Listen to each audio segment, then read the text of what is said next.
without any further ado, I want to introduce you, Bobby, our evangelist of the house, Bobby Rydell. But we have here a very special guest, and that is WWE Hall of Famer legend, the Mouth of the South, Jimmy Hart.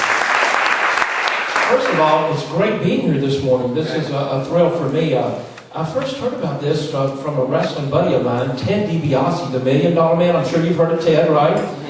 Well, I think he was here, and he had the privilege of doing all the wedding ceremonies for Johnny and Rachel. And he told me about it. Of course, Bobby, he told me, he said, Jimmy, when you come on this little tour that we're going to do it up here for 3 or 4 days, last week we were at Comic-Con in Philadelphia, he said, we're thinking about maybe a church activity, having a karaoke night. And I said, well, that's pretty cool. I like that very much. And he goes, but what about the wrestling? He goes, but Jimmy, don't forget, did you tell the people back in the 60s? I'm probably older than half the people in here. Back in the 60s, I was part of a group. We had a $1 million called Keep On Dancing on the MGM label. And we did Hullabaloo and Shindig and American Bandstand with Dick Clark. And so, I said, well, you know what? We'll come out and try to do a few of our hits and sing a little bit. And so, but we wanted to let everybody know a couple of things.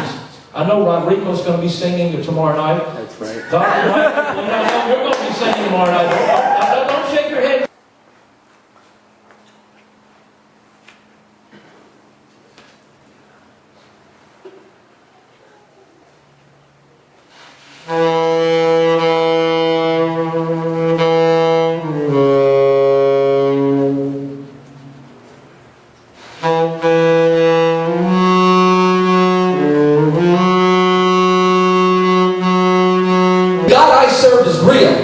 And if you're praying for 6-7 hours every single day, God is going to move.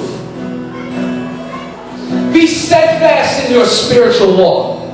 Alright, now I want to read the scripture verse of Jabez, and then I'm going to put a little tidbit in there that I know is going to give you hope.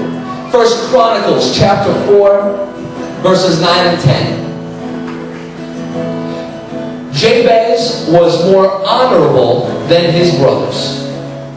And his mother named him Jabez, saying, because I bore him with pain, which would go in his name. Sorrowful, pessimistic.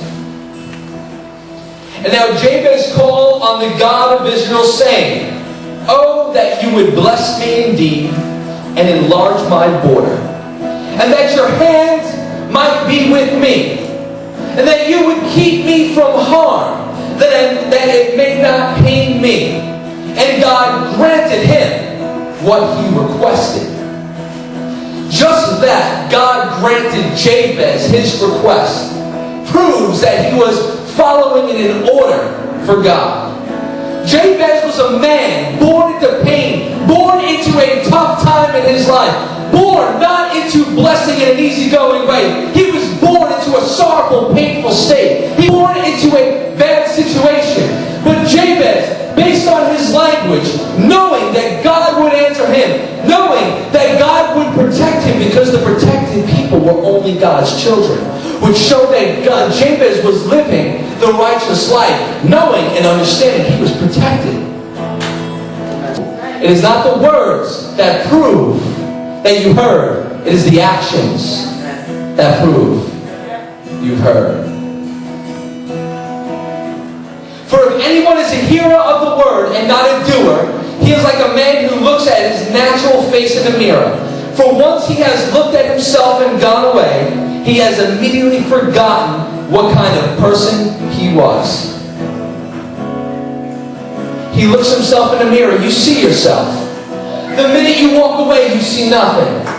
You come to church and you hear my voice right now. The second you walk out there, you forget everything that was said. If you heard the word, you do the word.